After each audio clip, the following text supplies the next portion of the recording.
नमस्कार दोस्तों, आपका स्वागत है एक नई वीडियो में। अभी आपने न्यूज़ में देखा होगा ना, digital personal data protection act आया है, डीपीडीपी जिसे बोल रहे हैं।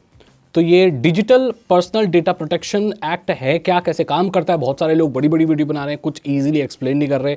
इतनी बड़ी कोई चीज़ नहीं है दोस्तों, सबसे छोटी वीडियो में मैं एक्सप्लेन करने की कोशिश करूंगा कि कैसे ये सोशल मीडिया को इफेक्ट करेगी, आप लोगों को इफेक्ट करेगी, आपके डेटा को इफेक्ट करेगी। जैसे कि नाम कहता है पर्सनल डेटा, तो हमारा पर्सनल डेटा कैसे हैंडल किया जाता है कंपनियों द्वारा, उसके कुछ नियम आए हैं।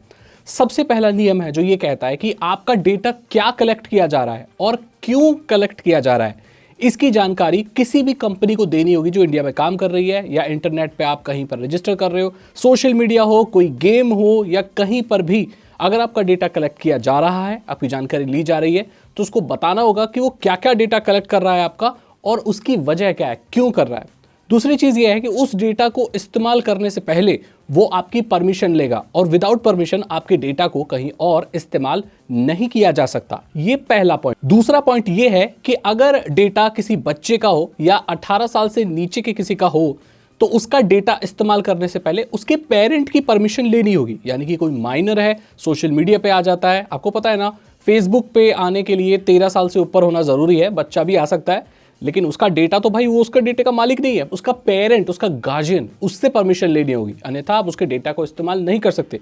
और भी बहुत स्ट्रिक्ट कानून लाए गए हैं बच्चों के डेटा को प्रोटेक्ट करने के लिए, ये भी चीज इसमें ऐड की गई है। दूसरी चीज कि आपका डेटा बॉर्डर क्रॉस करके कैसे जाता है, यानी कि आपका कोई डेटा किसी कंपनी ने ले लिया तो वो कहां स्टोर हो रहा है, कौन सी कंट्री में जा रहा है, वो ऐसी किसी कंट्री में नहीं जा सकता जिसकी मंजूरी भारत सरकार ने नहीं दे रखी। ऐसे बहुत सारे देश हैं जहां पर डेटा का बहुत गलत इस्तेमाल होता है, चाइना चला जाता है, अलग अलग देश चला जाता है। तो भारत सरकार ने अगर मंजूरी नहीं दे रखी तो कोई भी कंपनी आपका डेटा कलेक्ट करके उसको उस देश में स्टोर नहीं कर सकती, या कोई भी एप्लीकेशन, कोई भी गेम आपके डेटा को उस कंट्री तक नहीं भेज सकता। और अगर कोई भी कंपनी इसका उल्लंघन करती पाई गई तो उसके ऊपर भारी जुर्माना लगेगा और शायद वो भारत में बैन भी हो जाए।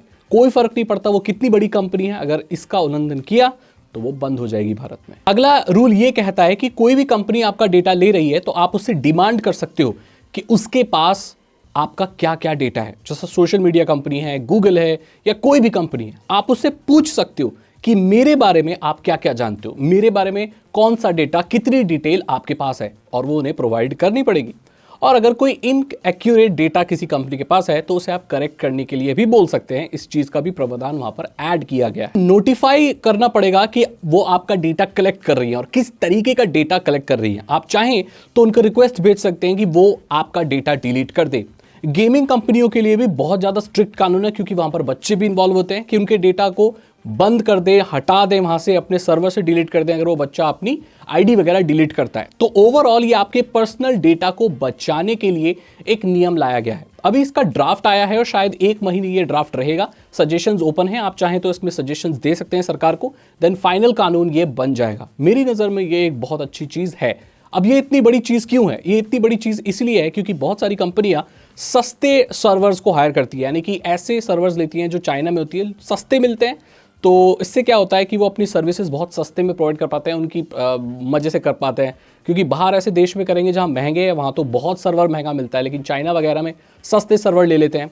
बहुत सारे लोग ऐसी ऐप बनाते हैं जो पहले के फ्रेमवर्क पे बनी होती है, ऐसे हार्डवेयर, ऐसे कैमरा, ऐसे मोबाइल फ़ोन, ऐसे लैपटॉप्स को बेचते हैं जो कॉन्स्टेंटली चाइना डेटा शेयर करते हैं, क्योंकि वहाँ पर ज़्यादातर चीज़ें बन के आती है। भारत में ऐसे बहुत सारे स्मार्टफोन हैं जो चाइना से बन के आते हैं, यहाँ पर असेंबल होते हैं, सब कुछ चाइना का ही होता है। तो कई बार ऐसा भी पाया गया कि डेटा शेयर करते हैं चाइना में।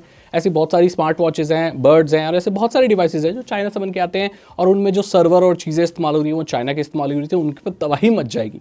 तो मैंने आपको शॉर्ट फॉर्म में बता दिया कि भाई ये digital personal data protection act क्या है और ये कैसे काम करता है। अगर आपको ये वीडियो अच्छी लगी तो इसे लाइक करें, अपने दोस्तों के साथ शेयर करें, और मैं बोलता हूं आपसे अगली वीडियो में चैनल को सब्सक्राइब करें, और टाटा बाय बाय।